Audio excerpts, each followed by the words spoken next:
I've heard, Kelly, that 10,000 fireflies give How you dare you? 10,000 hugs or whatever it is. I don't even know the actual lyric. Dare you?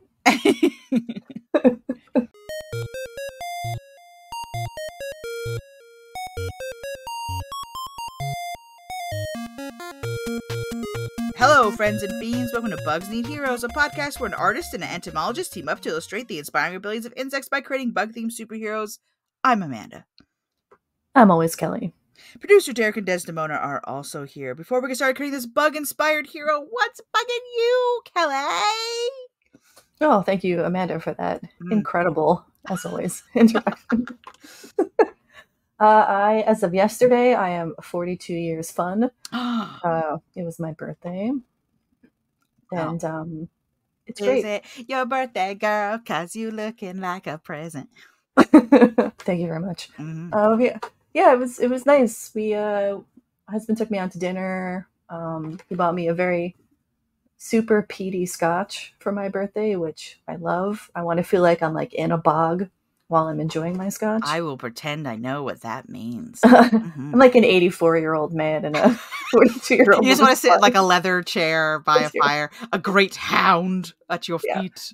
Exactly. Just enjoy an old book. A globe that's also a bar. You know, I thought those were so cool as a kid. I was like, that's the pinnacle of coolness. I don't even, drink. And I certainly didn't drink as a child, but like something about opening up like things that are hiding other utility, always cool. Yeah, it's I don't have one of those to keep my scotch in, but now I feel like I should. You definitely should. Should. ASAP. We went for a nice bike ride yesterday. It was like 11.5 miles. You've been bike riding a lot lately. We love bike riding. We like bike riding as a couple.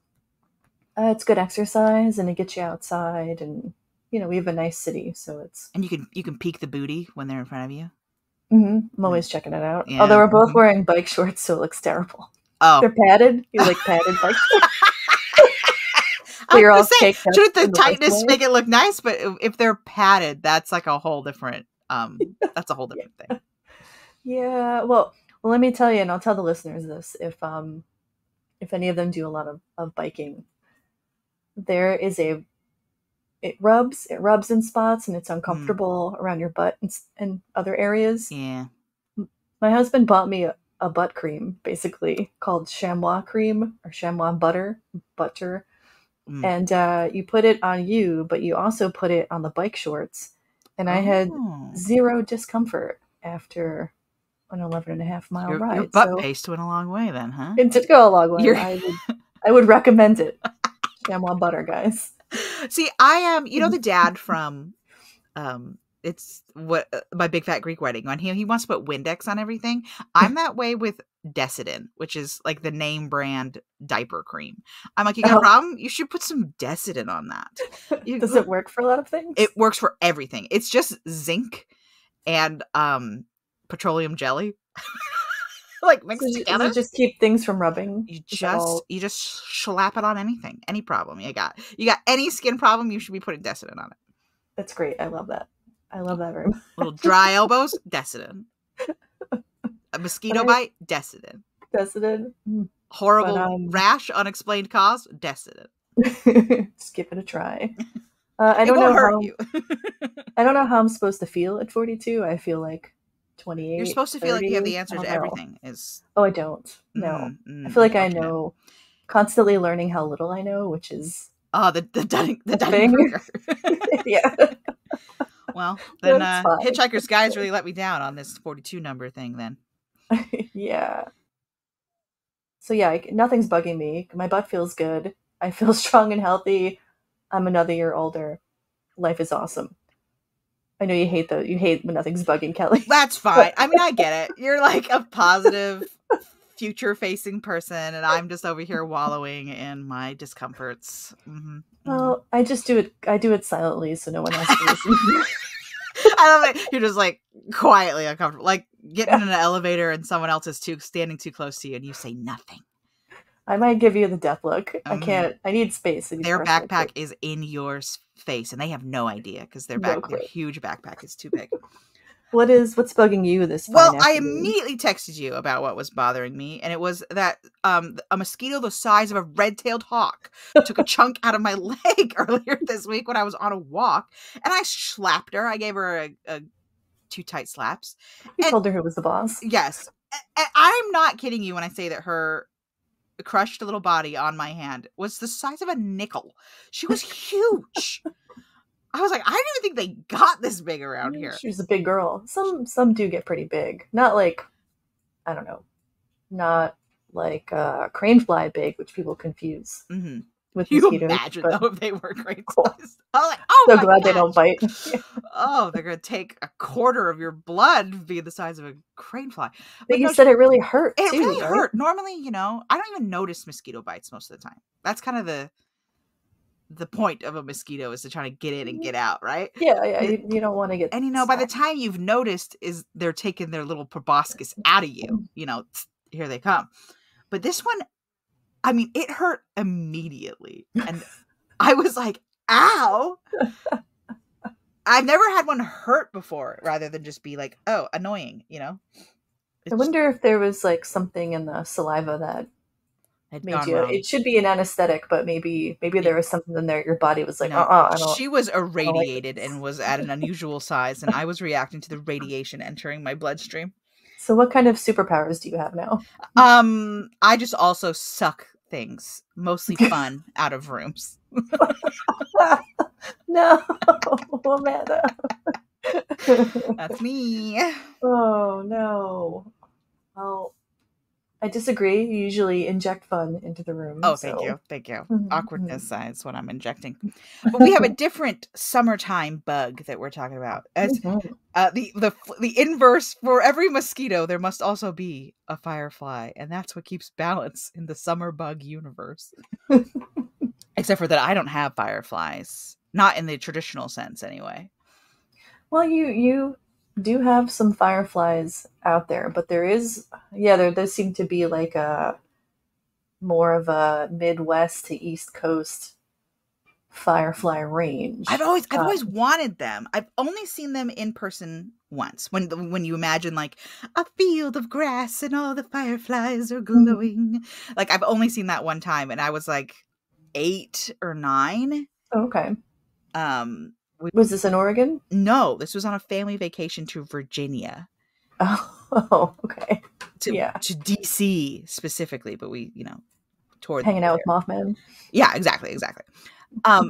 So I was a child, and as a child, it was quite magical, and so my memories of it are quite like wow. And then we captured them in jars, and then we set them free at the end of the night because we're not monsters. And so like everything I know about fireflies is through like the pop culture representation of them. And of course the hit song by Owl City, Fireflies. So which is 10,000 hugs is what I know about them. Don't you do it. We're not paying royalties on that song. Oh, that's fair actually. I know producer Derek in particular is like super paranoid about song use because one of his favorite podcasts got like sued for saying too many things. Yeah, it's always there's patent trolls out there who are being rude. But so fireflies are a type of beetle. So they're Coleoptera. Yes, first of all. Beetle. I mean, you say that, and of course I'm imagining them, and they are very beetle shaped. But in my mind, they are fireflies, not beetles. What did you, if you had to like pick? I literally never thought about it before. But this is the trouble: is everything that is flies. They name flies, and then flies are not every kind of bug. This is a square. Yes. Square. They're also not a true bug. Sometimes they're called lightning bugs. Yes, lightning bugs. They're not a true bug. So if I say lightning bug or firefly, those are the same. Same thing. Or a glowworm. Sometimes they're called glowworms. And is that? And I've heard again. Everything I know is through pop culture. The glowworms are the ladies. All right. So we need to go through the whole life cycle here. Okay. Well, let's start with so the larvae. The larvae all glow. They glow, and that's probably why they're called glowworms, because they have a typical beetle grub larva stage where they're they're a little flatter. I think they're like a little flatter than that. Do we have, if you Google like a not beetle, firefly larva, you can see they sort of look like little shingled tanks. They're kind of cool. They're neat. Derek's is check Discord. Oh. So is neat looking, right? So he's like this little grubby guy, kind of has that ant head that we all associate with bugginess, and then the long body, almost like a termite queen sort of setup going on. But then like the last 3 segments are like a lighter color. Is that the part that glows? Yes. Yeah. And the where on the abdomen the glowing happens isn't the same in all species, so it might that part of the body, the glow organs might move around a little bit. But abdomen. They're pretty neat. And then so some species, the female, not all of them, have what's called a larva form. So the female will look a lot like a grub back end with an adult front end. Adult like head and thorax. Yeah. And no wings. She doesn't fly. But not all species. Some species, the female looks just like an adult male. They're a complicated bunch, actually, these guys. And so they can be what? Well, first of all, there's over 2,400 species. Always so many kinds. Everywhere. Well, beetles, right? Beetles. Oh, yeah, I guess that's true. And they're a pretty global bug. Like what we would consider a firefly is pretty much all around this beautiful green earth of ours. Yeah, they're basically everywhere other than like Antarctica. You know, they've got that nice cosmopolitan bug spread going on. Brief pause. I read a book this week with Book Club called Where'd You Go, Bernadette? And they spent a significant amount of the book in Antarctica. And I was like, I don't think I've ever read a book that takes place in Antarctica before. Was it good? Would you recommend it? It was good. The movie, I watched the movie directly after to see if it was any good, and it was sadly not good, despite having a really great cast and a really great director. I was like, what went wrong here, you guys? Like you had all the pieces, and yet the sum of its parts was not good. And I think it comes down to tone. They did not capture the tone of the book, because the tone of the book is very like a million little pieces, things fall apart, but like in a zany way. So it was like it was kind of about how like a series of misunderstandings can completely turn your life in a different direction, you know? Yeah. And it's presented in such a funny way that I expected the movie to be funnier, and then it wasn't funny.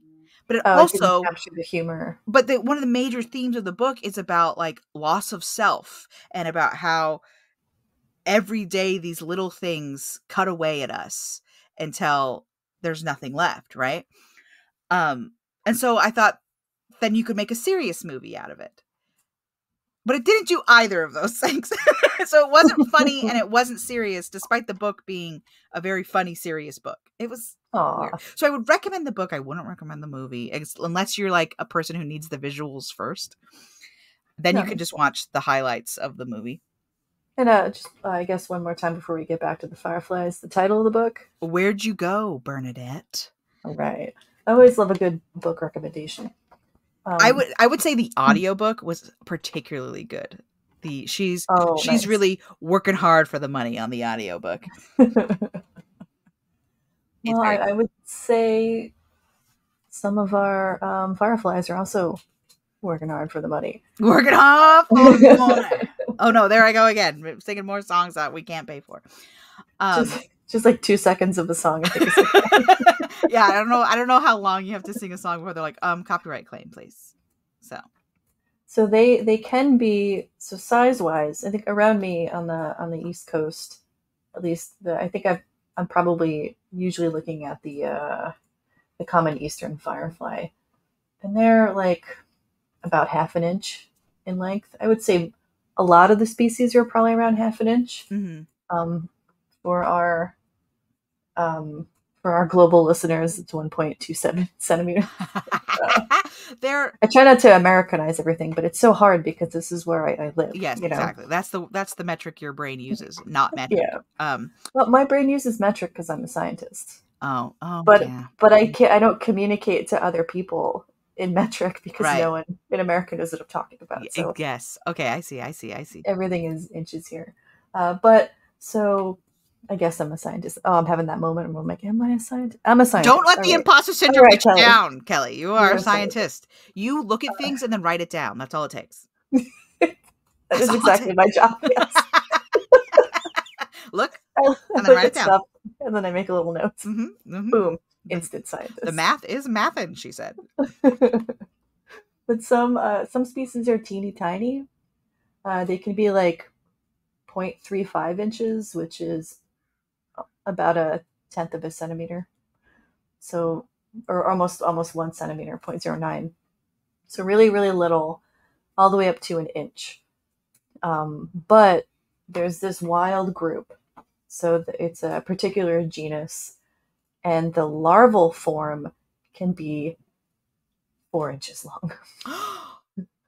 Oh my gosh, that's a big grub. It's a little That's some like horrifying. Timon and Pumbaa flipping over the log level grubbiness happening right now. Oh yeah, they are very cool looking. I think I put a photo of that in the Firefly. Oh, I'm scrolling through. I try not to check this channel during. Yeah, which I appreciate. Oh, is this it? This Alamy one? It should start with an L. Maybe I didn't put one in there. Well, I'm just gonna Google Firefly larva. You can Google, I think, largest firefly. Largest size. Oh my gosh, look at that. Wow. So big, right? Oh my gosh, it looks like a bookmark. It looks like a little tank. Yeah. Wow. If you know, I was just playing Baldur's Gate 3 with my siblings, and it has a very similar shape to the bullet creature that you meet in the Underdark, which is a character design that I love. I love the bullets look. It kind of has that sort of thing going on where it's like a bunch of segments so it can bend around. But also like kind of armor. Beautiful, aren't they? They've got that nice so for the listeners, they're black in the center and like kind of ringed in either like a red or an orange or a yellow. They're very, very pretty looking. But they look like if an armadillo was a bug. Yeah. Yeah, they're like bacon on a baconator. Yes. Size and shape. Like not good bacon, like crappy bacon, don't get me wrong. But like floppy bacon. Yeah, and like kind of like that ladybug larva shape that I keep seeing everywhere. Yeah, they're similar to ladybug larva. Oh, producer Derek makes a good point, like a pangolin or a trilobite. They are very trilobite shaped. Yeah. I love pangolins. They're so funny.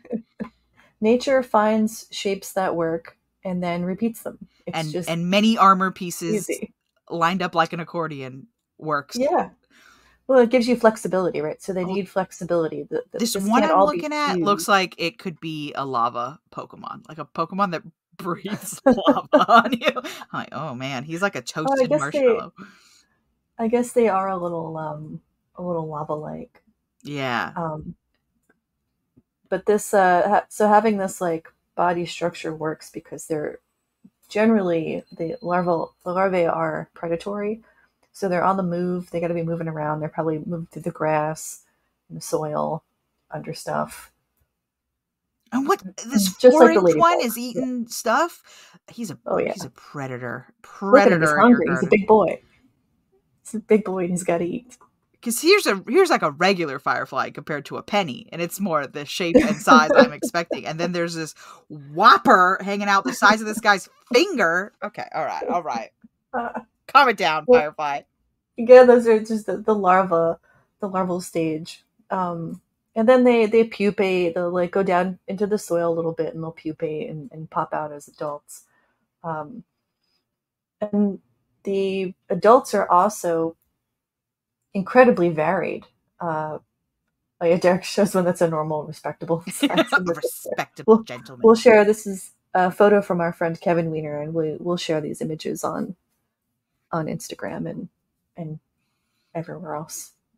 Every time we say his name, Kevin Weiner, I think about him making fun of me for saying Kevin Weiner on the podcast. I'm like, oh, I for a moment I was like, oh no, is it Weiner? You know, but he was like, no, it's Weiner, and I was like, he's a good sport. I'm sure he got it his whole stinking life. So yeah, oh yeah.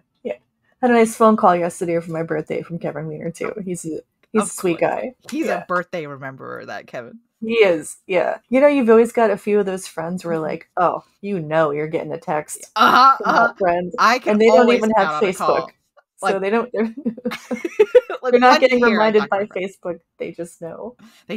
He's calling you at 12:01. He's like, I guess whose birthday it is. It's yours. We'll get him on for some Brown Recluse chats. But anyway, so yeah, the fireflies, some, like a lot of the larval forms, some of them will overwinter as larvae. Some of them like do the whole metamorphosis in a short amount of time, up to 2 years for a few, and then they pupate. Pupate's like a week, and then they become an adult. And the adults are so weird because some adults are predatory, and we'll get into how cool that is in a little bit. Some adults only eat pollen or nectar, and others, like Saturniidae moths, don't have mouths. Right. I was going to say, I was surprised that they had mouths at all, given how, because I found there's a little bit of a correlation between if they get really huge as a larva, like just huge, then they don't eat as much as an adult, and they're really only, and they're surviving on that baby fat. Right. They're like, I'm getting all the calories now because I'm not going to have any calories. I only have one job for 3 weeks, and then I'm done, you know? So it's been just a few days. These adults just live a few days. Why even bother, you know? I've got one goal. And again, it kind of brings up this whole conversation around like, but what is it really? Is this a butterfly or is it a caterpillar? Is it a caterpillar? Its end stage is a butterfly, because really it spends most of its time as a larva. Yeah, we've talked about that a few times, and it is every time, I think, confusing point. Yeah, I don't know. It's weird that we do call them whatever their final stage is, but it's fine, you know. I think it all comes down to like when we interact with them. Like a silkworm's allowed to be a silkworm, and then it's a silkworm moth, even though it's a moth. Yeah, so that's true. But that's just because Derek says no, because we call them glowworms, so we do interact with them as worms. So yeah, I've never met anyone who actually calls them a glowworm, though. It's always lightning bug or firefly. What do you call them out there? Firefly is what comes to my mouth first. Firefly? But I don't have them. Bug. So you got them. Yeah, but I don't have them. You know, I have them, but I don't have them. This is like the cicada thing. We're like, Amanda, there are cicadas in Oregon. I'm like, yeah, but not the way you think of cicadas, right? Not that the emergence of thousands of cicadas per square mile, where they're like in the trees screaming. I don't have fireflies in that classic sort of, oh, summer is here, that ethereal walk through the grass. They're like, you're walking through a swamp, there might be a witch, because suddenly there's like a lot of fireflies, and they're like swirling in unnatural patterns. I just want to encounter a witch in a swamp, but only if it's a friendly witch. I don't want to meet an unfriendly witch. I want to be that witch in the swamp. Oh my gosh, yes, truly. Controlling fireflies. It is my final form. It is your final form. Well, what's neat about the fireflies, you brought up the beautiful blinking patterns they make, is, one, not all fireflies blink. Some fireflies don't make any color, any light, I should say, at all. They're not real fireflies then, in my opinion. I'm sorry. I know that like technically they are, because they're like the same. How dare you? But they're not, though. If you don't do the thing the firefly do, you not fly. That's the one thing you're known for. Right. Some just glow. They have like a gentle glow. Yeah. Mm-hmm. And others, of course, have these patterns. So a lot of reading I did for fireflies for this episode is from the book Fireflies, Glowworms, and Lightning Bugs. And they have, and this is mostly northeastern United States it's focused on. But there's a fold-out chart, and it shows you the blinking patterns over 15 seconds because every species has a unique blink. So, okay. So multiple species are existing within my single summary field. Yes. Yeah. Multiple species are there, and they're all blinking, but they don't want to get confused with each other. So one's doing like blink, blink, blink, blink, blink, blink, and another one's going. Is that SOS? Blink, blink, blink, blink, blink, blink, so that they can, I assume, find the love of their life. Yes, yeah, the love of their short lives. The love of their short, beautiful lives, accurately, so they're not going to the wrong blinker and being like, "Oh man, oh, exactly. I thought you were, but you're not." No, because you don't want to mate with the wrong one and make horrible abomination fireflies. Well, sometimes nothing happens, and other times you get a weird hybrid or subspecies. I didn't think it would really work, the hybriding. Sometimes it depends on the. I'm not actually sure with fireflies, but I know with other species of insect you can mule bugs. You can mule bugs. Some of them end up being reproductive, and it's where I don't even want to get into what a species is, but it's right. Yeah. This is like the whole blurring the lines. When does a growler bear? When do we have enough growler bears that they're just their own kind of bear their own now? thing? Yeah. That's interesting. I wouldn't have thought that worked. I wouldn't think things that have eggs could hybridize at all. Well, an egg is just an outward, right? We just keep it on the inside politely. Yeah. Politely. We just keep that process out of view. In some ways, I think it'd be easier if we laid eggs, because it'd be like, oh my god. Well, as someone who's been pregnant twice, it might be easier to just lay eggs. Yeah.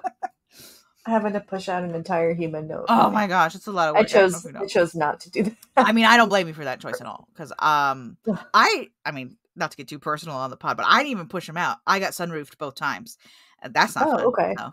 That sounds almost equally as frightening. In different ways. Yeah, my friend just asked me, because she thinks she'll have to have a C-section, so she's not sure if she even wants to get pregnant in the first place. But she's thinking about it, what her options are, and she was like, how bad is the C-section? And I'm like, it's bad, but like in a different way than birth. I'd rather a C-section than a birth. So, like, I mean, we've completely gone off track here with her pregnancy, but I know that you have never been pregnant, and so for you, it's like this mystery. Still, it is a great scientific mystery and miracle. Yeah, it's very understudied, because scientists don't study women anyway. But no, it's different. And I would say that my first C-section, which was a unplanned C-section, was a very, very different experience to my planned C-section, which was a lot easier. Like the planned C-section was more like a surgery that I was going in for, and I was prepared for, and I knew what I was getting my body. Yeah. But I mean, you are still. I imagine the surprise one was terrifying. No, the surprise one was bad, especially because I had gone into labor on Wednesday, and they didn't say we have to take him out till Saturday morning at like 4 a.m. Oh man! So I was already like, I hadn't slept in like 3 days, and they were like, "It's time," and I was like, "Okay," but I'm like barely conscious. I like actively fell asleep during the surgery because I was so exhausted. Oh man! So if you can imagine how tired you have to be to fall asleep while they're operating, while they're pulling a baby out of you. Exactly. Sorry to get all pregnancy on the pod. Well, some of it will probably not make I imagine most of it. But okay, so back to what we were talking about blinky lights, so that Derek could just take all that neatly out. So are the patterns, are they complex? Could I make a Morse code out of lights? Could I find out what the bugs are saying? Some of them are fairly complex. Others are just, there's a specific amount of pause time between blinks. Some do quick double flashes in succession instead of like one. People who understand Morse code, That is They wild. might love this. Well, they might love fireflies. Fireflies might be the mascot of all these Morse code readers, for all I know.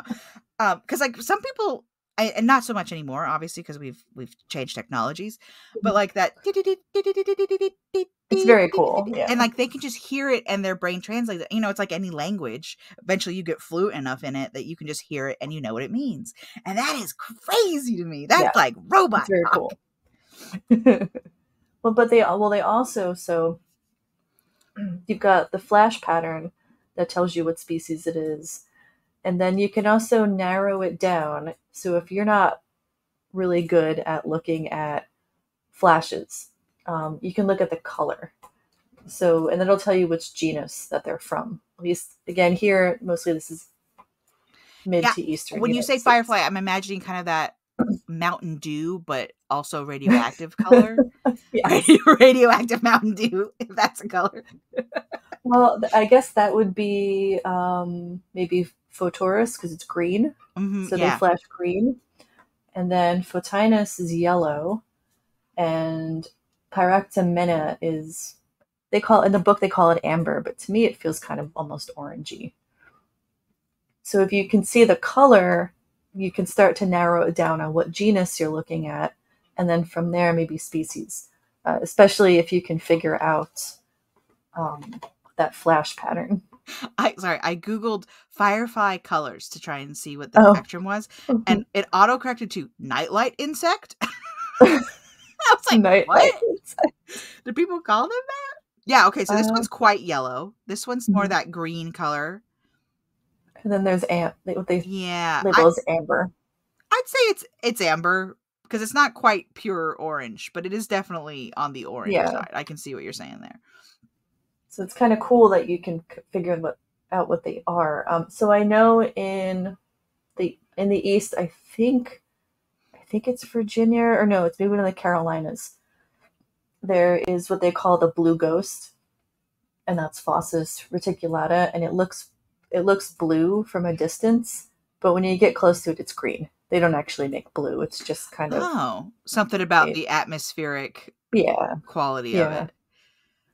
So when we talked about the Explodey Joe, he was introducing chemicals together to make explosions. Are the fireflies doing that, or are they creating a single glowy liquid in there? It's it's an organic chemical reaction. It uses ATP and oxygen and a couple other things to make that glow. And what's kind of cool, so this happens with all organic reactions. When you increase the temperature, you increase the reaction speed, the overall reaction. So fireflies will come out when it's like, I use Fahrenheit, around 50 degrees Fahrenheit, which is 10 degrees Celsius, and they will flash.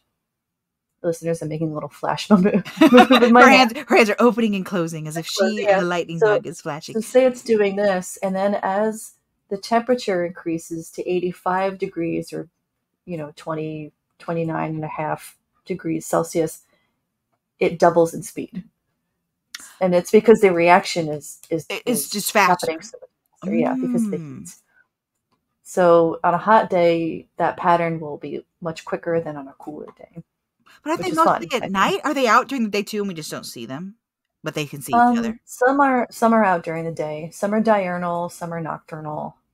Generally, the diurnal ones don't make a lot of light, but there are some species that do. But you might have an 85-degree evening. Right. Yeah, that's true. Oh my gosh. Which is horrible. Absolutely terrible. Thanks. If it's above 75 for your old pal Kelly, I'm staying inside. Yeah, you're outie. So, so I talked about colors and the different quickness, the flash rates that happen.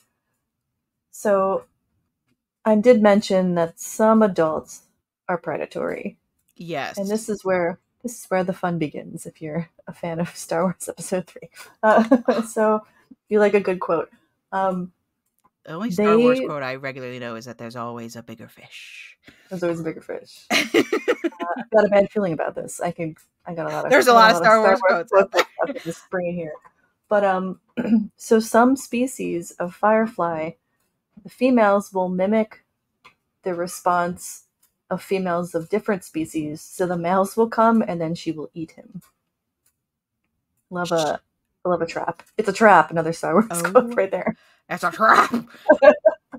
That's wild. Is it considered cannibalism when it's your own species but not your own So genus? they're not the same species. Right. They're different species. They may be the same genus. Okay, so I had those backwards. So you're the same genus. You're both fireflies.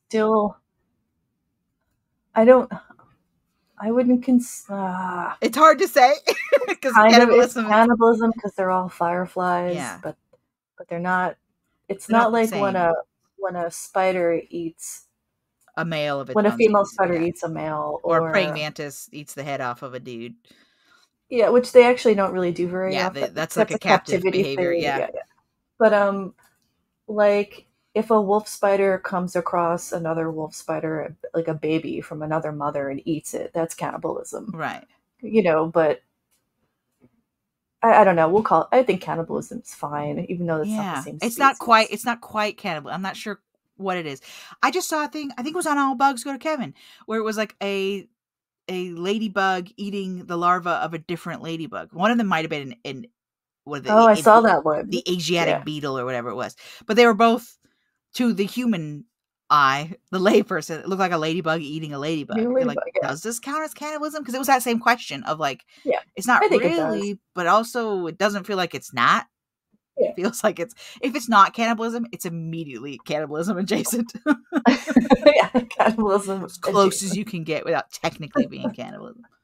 So she's it's so cool that she tricks. Yeah. Here I am, a regular firefly for whom you wish to make a lady wife. But I'm a common Eastern firefly. Look at me. Look at me. Look at me.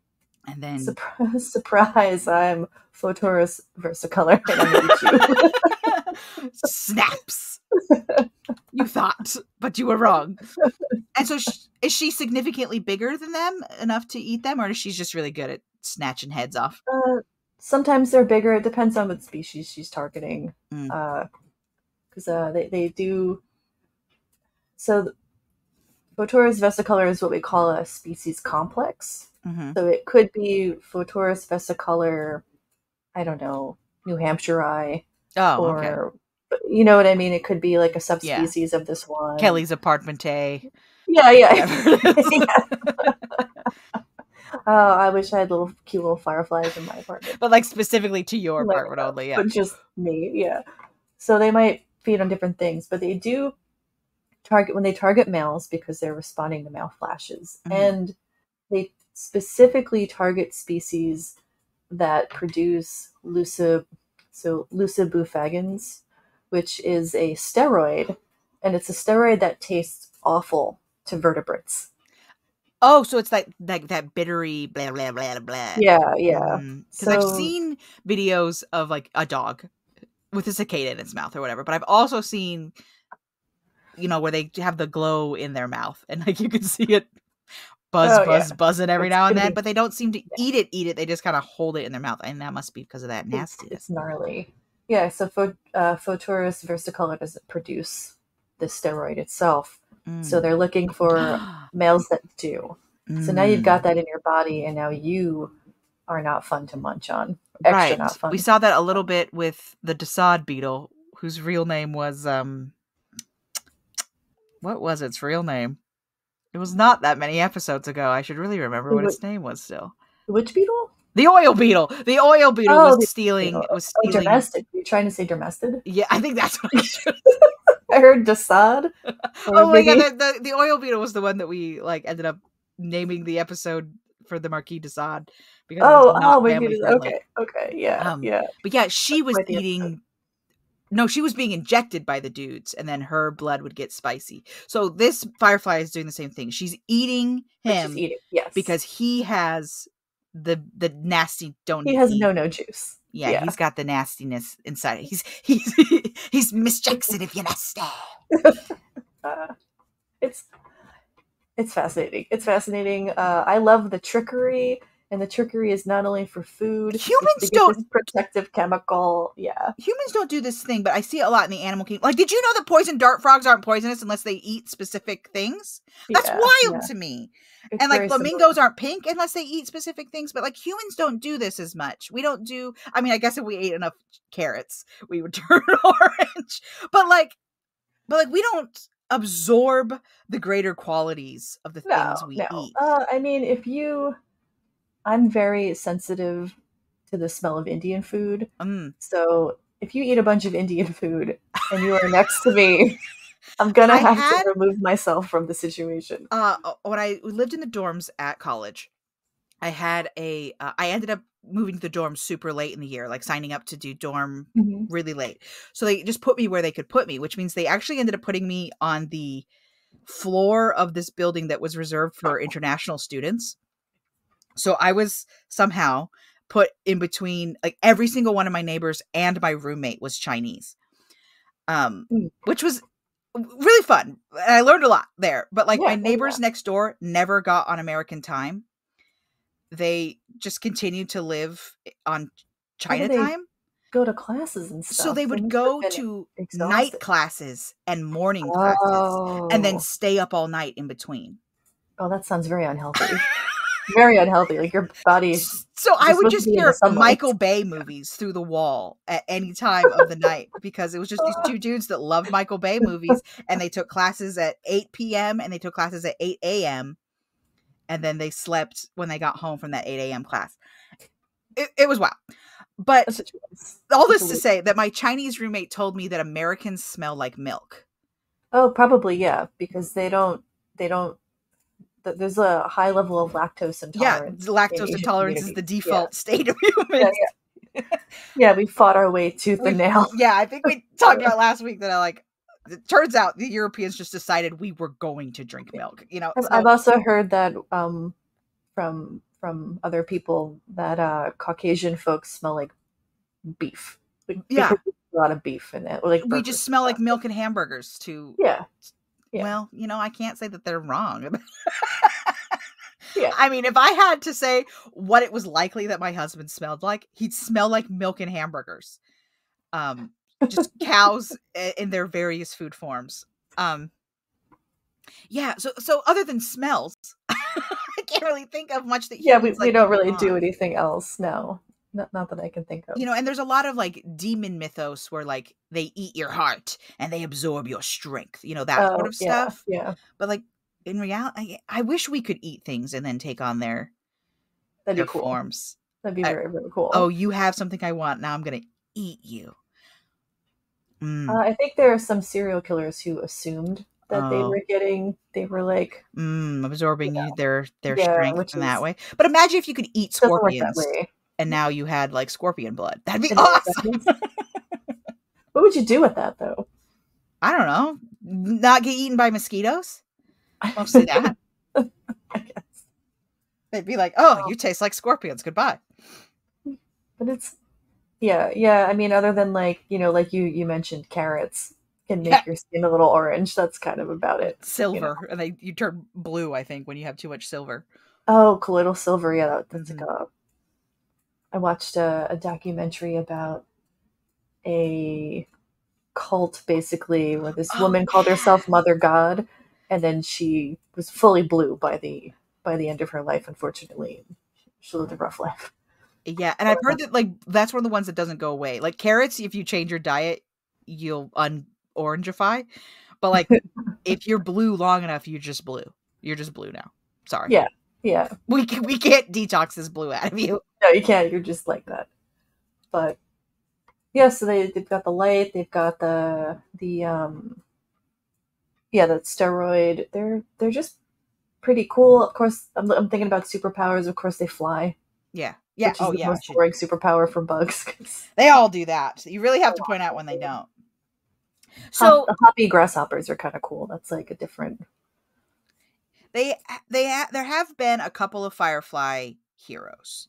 The one I think most often of is there's a DC character, Firefly, and he plays a big part in the Batgirl origin. Oh, interesting. Rewrite, at least of year one. And he's partnered up with Killer Moth in that. But Firefly's taken the whole villain thing way more seriously than Killer Moth. And that's usually when I see Firefly characters, which again, I try not to look at Firefly characters before we do our own hero, because I don't want to be, taking other people's Firefly designs. Mm-hmm. But typically it's like a backpack situation where they have like, a big vat of glowy liquid that they shoot at people. I don't want to go that route. My instinct is to go more of a Jubilee Dazzler.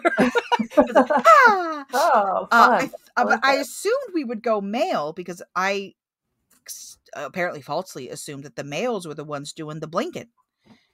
But it sounds like she's doing her own blinking as well. So the light is coming. The males are doing kind of this more intricate pattern. The heavy hitting of the blinking. Females are responding. Some females just glow, like the larva form females that don't fly and just hang out in the grass bottom. They just glow. One thing to note too about the light is it's called a cold heat because it doesn't generate UV or radiation at all. It's just light. So we probably couldn't do like. For a superpower, it wouldn't be like you couldn't do any sort of heat-based thing. No, it's just lights. But the fireworks kind of works if you want to just think about it as light. Just light. It's just lights, yeah. That's interesting. Okay, I wonder if we could make her whole. We don't have to do a woman. We just do a lot of women on this show because we do. Yeah, there's less women representation in cool superheroes. So we can make her actual body glow. Derek is being very insistent, all caps, about not doing a female. Okay, he really wants a man's. Well, there is a specific bit of the life history of many Firefly species, which we haven't touched on, which would probably make a fairly problematic character in some ways. Okay.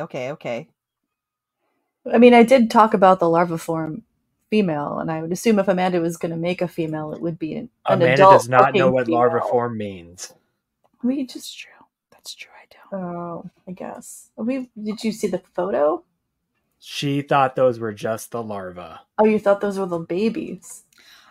Oh, this is like a teenage form, is what I thought it was. They do not go through a they complete just metamorphosis. Stay. They just okay, I missed that part.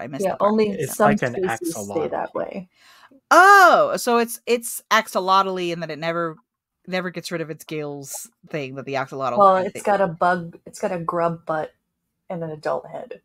Oh, okay. You did see it because you said it reminded you of a termite queen. Yes. I saw that. I don't think she's totally grokked.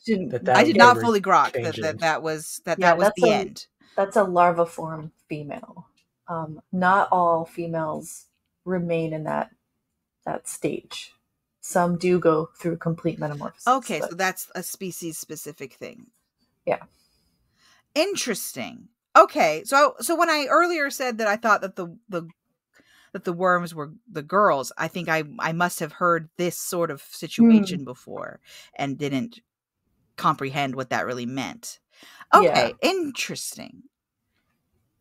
So some of to clarify, some species, the female goes all the way through, and the male and the female look quite similar, and they're both flying around, blinking at each other. She's usually still saying, "Yes, here I am. Yes, here I am," and he's going, "Who's out there? Who's out there?" And he's going, "Here I am."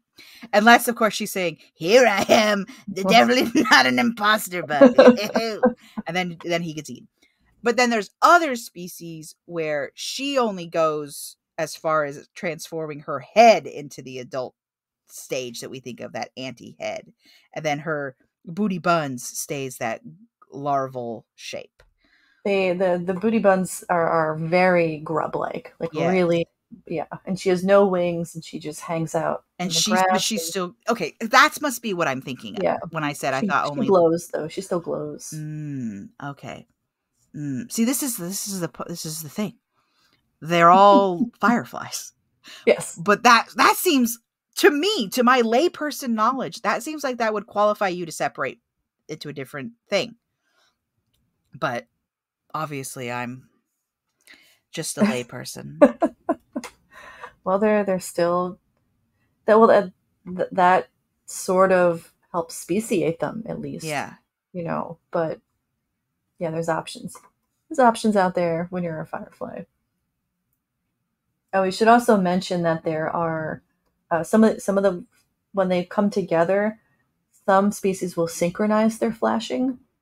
So all the males will do this sort of synchronized, beautiful, coordinated flash. How and many? Imagine being in how a many field. Of them, Kelly? Are there 10,000 of them? God.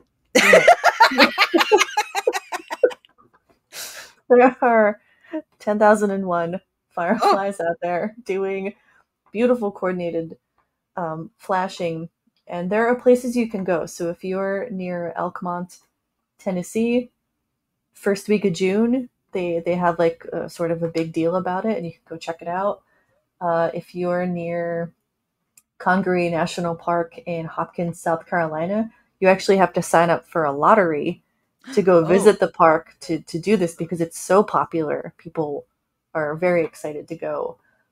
We've got links for that in the field notes. And then actually, I think this weekend while we're recording, there is a festival in Pennsylvania that also celebrates fireflies.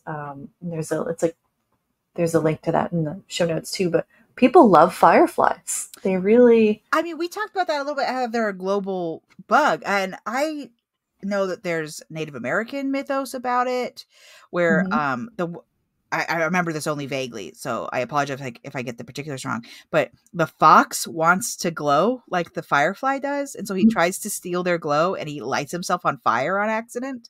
Oh no. Poor fox. Which doesn't sound accurate at all, because you've just said that they don't make that kind of heat. No heat. Cold. I think it's funny cold light. The fox is often getting into those sorts of shenanigans, though, in Native American stories. I know that there's a lot of Japanese mythos around fireflies. The one I'm thinking of is that there's a whole sword category that's based off of fireflies, and it's based off of this one mythos of like, he was kind to the dragonflies. He was kind to the fireflies, and so they like gatherers-esque help him in the night and make his sword perfect. Oh, that's cute. They cobble his shoes. They make his sword perfect. You gotta be kind. You gotta be kind. I know that they have a lot of associations with like ghosts and death, and like this is the spirit floating away from this world, because they're so beautiful, and a lot of flying bugs get that sort of association. There's probably some will-o-wisp association. Yeah, I'd say that's probably very likely as well. The Japanese word for firefly is hotaru, which is a common name for girls. Oh, nice. How cute would it be to name your little girl Firefly? Firefly? Isn't that so cute? The character be an adult named Firefly at some point. Sailor Saturn, who is the one associated with like death. She like carries like the death scythe and stuff. Her name is Hotaru. Oh yeah. I forgot about that. That's pretty fun. And it was also the name of my my Saturn brand car when I was in college. I was like, I'll name it after Sailor Saturn because it's a Saturn. So I call my car Hotaru. Fact. And of course, the wildly popular Firefly show. Yes, we can't get away without mentioning. Yeah, R.I.P. Gone Too Soon. It's one of those shows that had one season in a weird movie. Yeah, well. One season in a movie just doesn't have the same. Doesn't work. Yeah. And the movie is more or less them being like, okay, we're like gonna give you some closure about this. Yeah, and I appreciate closure. And they gave us the worst closure of all time, which was, of course, murdering most of the cast. So that's fine. That's fine. Yeah, decisions were made. Decisions certainly were made. Movie that I disagree with, but. So when you're thinking about Firefly superhero, yes, how are you doing this?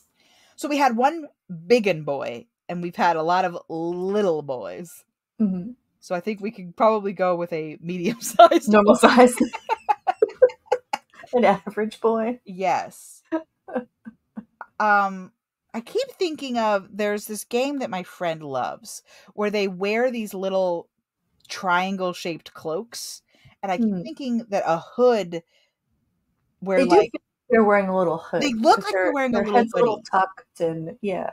And then they kind of they had to have that carapace thing on the back of their neck that a lot of these beetles have. And then like their wing pattern is so cute that I kind of want to give them like a little capelet.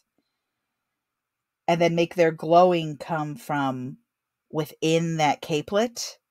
Oh, that'd be pretty. Yeah, yeah, I like that. How to pull this off. We don't want to make a superhero with a glowing butt. That doesn't seem like the answer. That's why I was kind of going with like that Dazzler Jubilee thing. But okay, let me see. Okay, so we've done who else had a hoodie on? Mole Cricket had a hoodie on. Oh, Mole Cricket had a hoodie. Yeah. Mole Cricket, he was a little cutie. He was a little cutie too, yeah. Put his head in here. Yeah, there we go.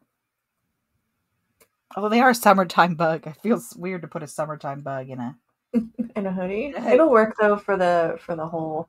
Maybe I always assume I see people in hoodies sometimes in the summer, and I just assume their bodies regulate heat better than mine. Or they're just colder, yeah, or hotter. Yeah. My niece was in town recently, and she kept complaining about it's so hot. I'm like, aren't you from Arizona? And it's 70 degrees out here. You should be wearing a hoodie. What is going on? Oh, was the problem the humidity? Likely, what she was really feeling was wet instead of hot.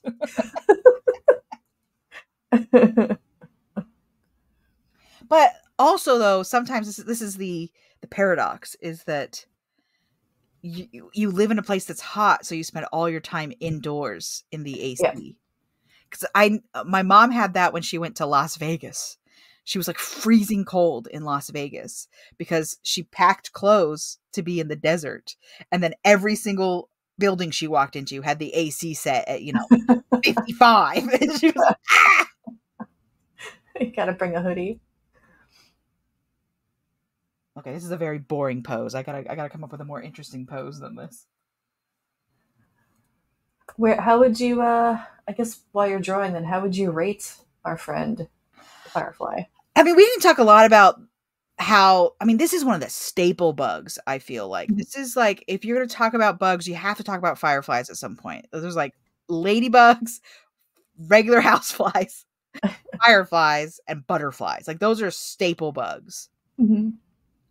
So I feel inclined to rate highly just because they're a classic. They're a classic bug. And I'm feeling a little bit of pressure to do well on this drawing. I don't know. It's a hard call because I just think the glowing thing is so unique. Mm-hmm. I always feel like I mean, there are other bugs that glow. Like there's a fly where its larvae glows. But it's still pretty unique. Yeah, there's also click beetles and click beetles, marine organisms. Marine organisms are not bugs. It's a bold stance after mantis shrimp, yeah. But yeah, well, bioluminescence is much more common in the marine world than I'd say the terrestrial bug world. But yeah, so they're not the only ones. I think I might give them a 5. That's kind of what I was thinking too, because I don't think they do. I mean, the one thing they do is amazing. Don't get me wrong. I don't want to like undersell that. I think the one thing they do is really, really cool. But it is the one thing they do. Yeah. You know? So yeah, I think 5's fair. I think 5 is really fair. 5. So, and I forgot to mention this before, which is incredible because we do have producer Derek here, who is a bat friend. That the kind of perhaps one of the thoughts, one of the hypotheses on why the fireflies glow is to deter bats from eating them.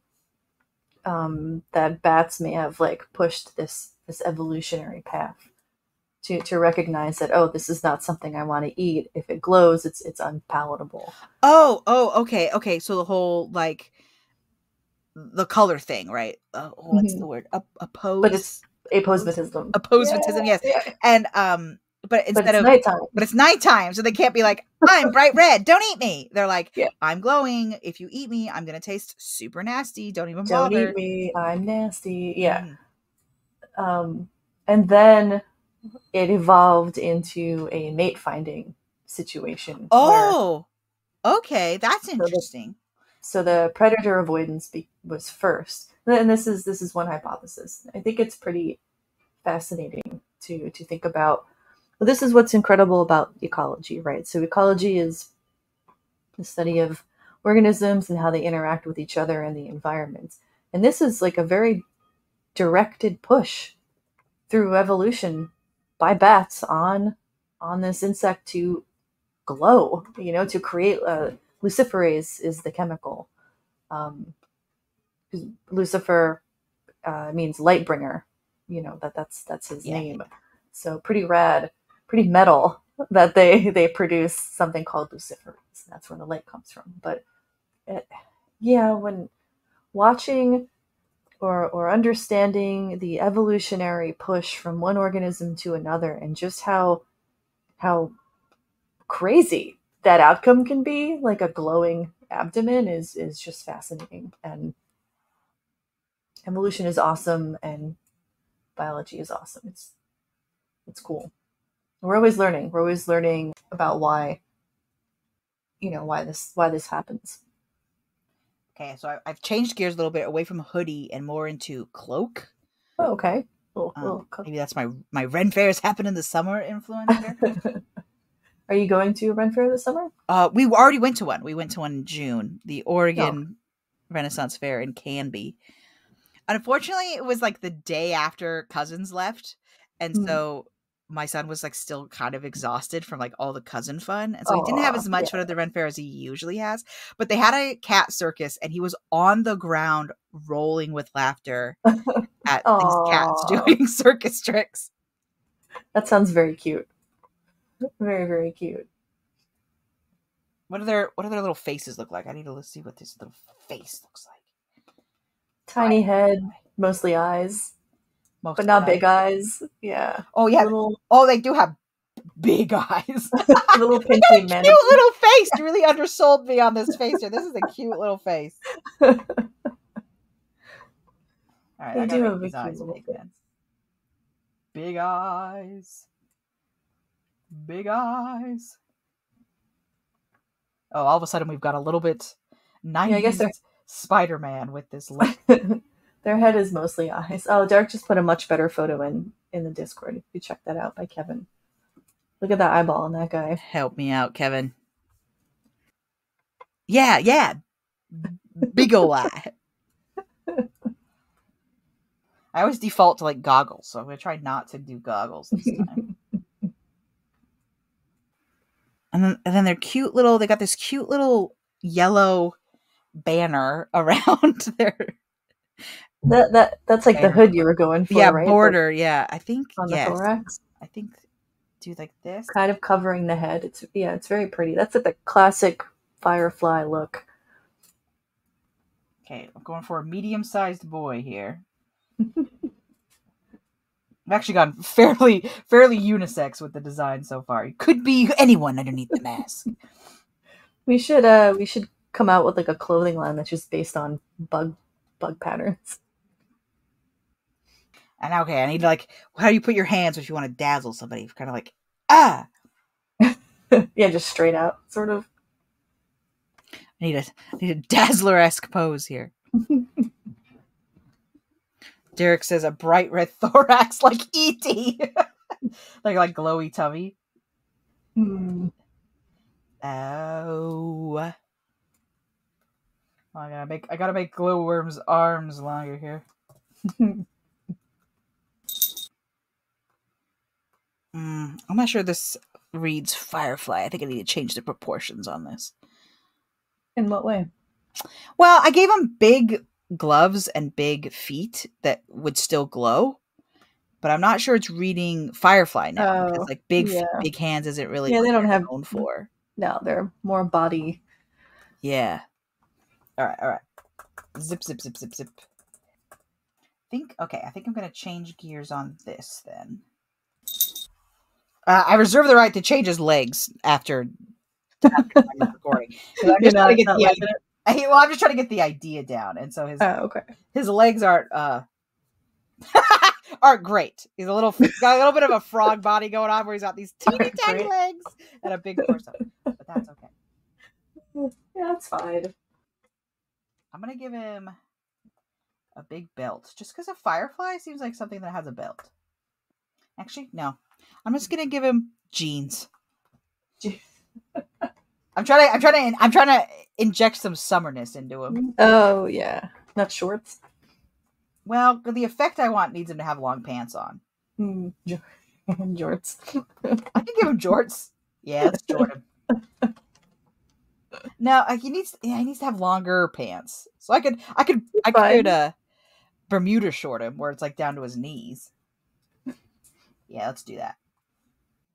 Will the Bermuda shorts have the fun coloration of the brightness? Well, what I'm doing now is everywhere where you see his skin is glowing. Oh, okay. And everywhere where his clothing is not glowing. So that way we can preserve like kind of the idea that not all of him glows. Just some of him glows. Oh no, I've accidentally given him fat guy uniform pants. Yeah, this is not working. We're going back. Go back. Go back. It's fine. Yeah. He kind of looks like he's going to sneak into your house, and I can't really figure out why. I don't know. He needs a charm for the top of his hat. What says Firefly to you as a charm on the top of your cloak hat? I don't know. What do you mean by a charm on his hat? Like a symbol? I've given him kind of a pointy top to his hat. And I feel like there should be some sort of a little dangly. Yeah, it needs like a little dangly thing on top of his little elfin hat. What if it looked like the thorax and sort of that head covering? Let me slip through my. So look in the live recording chat. Oh yeah. Or what if it was just a tiny firefly? Just another tiny. Yes, I think it's another tiny firefly. Okay. Yeah. Like the actual bug just hanging off of his hat could be cute. Kind of like that. The way that they draw fairies in like the early Legend of Zelda games. Yeah. They're just kind of like a ball with two wings on it. And we'll give him a little. This glows too. Yeah, he's kind of turned into like a little fairy creature here. That's what they remind me of, though. Yeah, that gentle flash or glow. They're not aggressive. I mean, I guess when they're actively hunting, they're aggressive, but not to me though. I'm not. Yeah, they're nice to people. I got to make myself believe.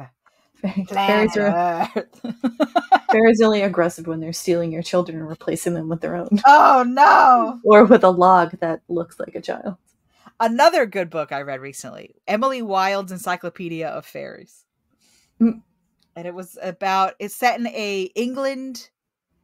Well, she's an English woman and she's traveling to a fictional version of Lapland, sort of Norwegian, Scandinavian. And it's set in a world where fairies are real. And it is a slice of science, a certain amount of science. She's a naturalist. So she's like a naturalist, but she specifically studies the Fae. And she's trying to write a encyclopedia about Fae. That's fun. Shenanigans. Shenanigans about. I think you'd really like it, Kelly. I think you should probably read it. I think I probably would enjoy that. Because the main character did remind me of you at several points, where she was like she has to go be social with the people in town, and she's like, I don't want to go be social with the people in town. I came here to study Fae. And then her advisor's like, yeah, you're only going to be able to do that if you talk to people from around here. And she's like, I just want to go in the woods and study the Fae. I took this job because I don't want to talk to people. She's like, I took the farthest remote island that has Fae on it so that I didn't have to deal with people.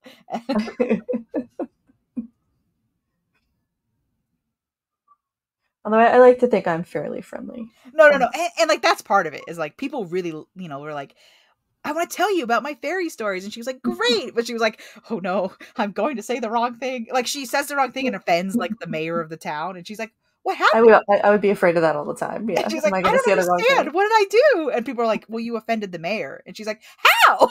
And the answer was she was too self-sufficient, and the townspeople wanted to help her more. A guestage, you're our guest. And she was like, no, I'm fine. But you're our guest. No, I don't need help. So, no one would help her for a while because she didn't realize she'd offended them. I feel bad when I ask people for help. I'll just do it. It was a very similar sort of. Yeah. Okay, I've made his eyes even bigger, and I gotta say, A+. A+. Correct choice. Okay, I've given him double wings because really, as I've learned, they all have 4 wings unless otherwise stated. So he has kind of a double wing situation going on. Okay, here's one little fairy boy headed your way. All right. Can't wait. Oh, hold on. I need to add his glow. Hold on. I need to make myself believe. Well, he is his second pair of wings are more like a cover situation. Yeah. He's a beetle. It's not really. That's why I don't ever remember it. It's because I don't really think it should count. I think it should count as wing coverings. Oh, I forgot his little toggle. No one wants sticky keys, Photoshop. No one has ever wanted sticky keys. No sticky keys, please.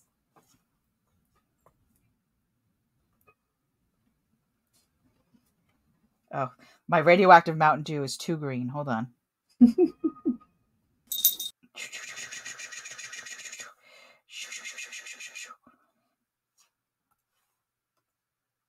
This is one where we really could have gone in a lot of different ways. Yeah, it could have gone in many ways. Could have done more of a glowworm, lightning bugs versus fireflies. Lots of different possibilities. You definitely. I thought about suggesting that we do a dual team, firefly and lightning bug, but that would have taken even longer to draw. So I didn't say that. Yeah, you're always welcome, of course, to make more bugs between episodes. Different versions that you thought of since the recording. I can't imagine you have the actual time to do that. But if you did, it would be great. I've got actual client work to do in between the episodes. People are paying you. Yeah. I wish we could pay you. 2 book covers due on the 20th that I really need to work on and haven't. Okay, let me save Firefly Boy. Mm-hmm. Can't wait to see him. I bet he's a cutie. He is very fairy-esque. He is very a bug that's actually a fairy. Because sometimes you'll see that where a fantasy book is trying to do something a little bit different, and the fairies end up being, flying crickets or whatever. I think this belongs in one of those sorts of situations. I could definitely see fireflies or fairies. I'm sure there was a bunch of crossover in European folklore. Yeah, with that. I lost my Discord tab. There it is. Too many tabs. Oh, what do you mean you can't find the tab you want in these 50 open tabs? He starts with F. He'll be right here. All right, sent to the Discord. He's very cute. He's got a little bit of a little fairy. He's a little fairy like. He floats next to you and is like, this way. Come along. I'll show you the way to the magical tree. Yeah, I like that he's not he's humanoid, but he's not human. He's not human. He's humanoid. He's his own thing, which is very cool. And I need to put him on a darker background so that you can see his glowingness. And I love the little firefly charm. His little hat there. I thought that was funny. Yeah, that's great. That's perfect. Put him on a dark background here. There we go. There we go. Okay, let me give him some glow. Yeah, he's very, very cute. Yeah, we should consider having more heroes that aren't fully human sometimes. Because it really works for Firefly. Well, we've talked before about how, like, sci-fi movies, when they want an alien to be, like, especially alien-esque, they make him bug-based. Yeah. It's like a familiar shape, but it's not quite, That's what H.R. Geiger's aliens, that's why they're so frightening, partly because they move like a human because it's a guy in a suit. But they're very bug-like. They're very, very bug-like. They're great. And the design work around Alien franchise in specific is so good. Oh, yeah. Because it is so metaphorical. They've really thought about like what messaging they're trying to have with these aliens. Yes. Oh, yeah. Very purposeful. It's not just like a scary alien. He is specifically trying to tap into the fears that this alien represents.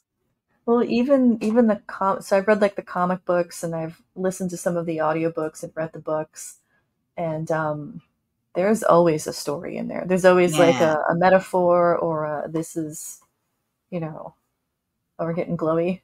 Yeah, I'm getting glow. Oh, even the little firefly. So cute. Yeah, that's a good one, Amanda. This one's fun. It's fun to get away from that sort of like the idea, and I might change his pants to be a little bit more, a little less genie, a little bit more like he has his own culture with his own stuff. Yeah. There was no telling which way Firefly was going to go because there's other Firefly heroes out there. He went a very specific way, and I'm really happy about it. It's fun. He's very cute. Yeah, he's definitely like a sidekick in a story here of like, he's whispering things. He's granting you powers. He flies around really fast to distract an enemy. You think he's dead in like the third act. He gets crushed, but then he's fine. And he's all right. Yeah, and he's okay because we would never. And what was that word you used earlier? You called one of the firefly that eats the other fireflies had like this really beautiful long name that I almost made a joke about it being your drag name when you said it. Now I can't remember what it was. It was like, the species name? Yeah. Photorus versicolor. Yeah, that's the one. Does that sound like the spell that you're casting on someone? Yes. That's the only spell he knows. He can make beautiful rainbows when he says his magic words. Photorus, Technicolor, or whatever it was. Technicolor. Flonase Technicolor. That's the one. That can be your drag name. No. My drag name is Thickum Nugget. So. Perfect. I love it. Not really, because I'm not proud of it. That or Glamour Eel. All right. Well, thanks everybody. I think this is another fun episode. What a little cutie Amanda has produced for us. You can always find us, of course, on the Reddit, the Instagram, the really those are the two spots. Those are the spots. Oh, Facebook. We have a Facebook group if you want to come join us on Facebook. If you guys want us to open a Discord, we can, but yeah, let us know. If we have enough demand for a Discord, we can pop one open. We're gauging interest. Yeah. And as always, love you, bye. Love you, bye. Bugs Need Heroes was created by Derek Conrad and Kelly Zimmerman. Hosted by Amanda Allen Niday and Kelly Zimmerman. Bugs Need Heroes is produced and edited by Derek Conrad, with some assistance from Chelsea Bodden and a few cats. Character art is by Amanda Allen Niday. Our music is Ladybug Castle by Roll Music. Got a bug question? Email us at bugsneedheroes@gmail.com. Check us out at bugsneedheroes.com, and most of the socials are under Bugs Need Heroes. Thank you to the Entomological Society of America for the Chrysalis Fund grant.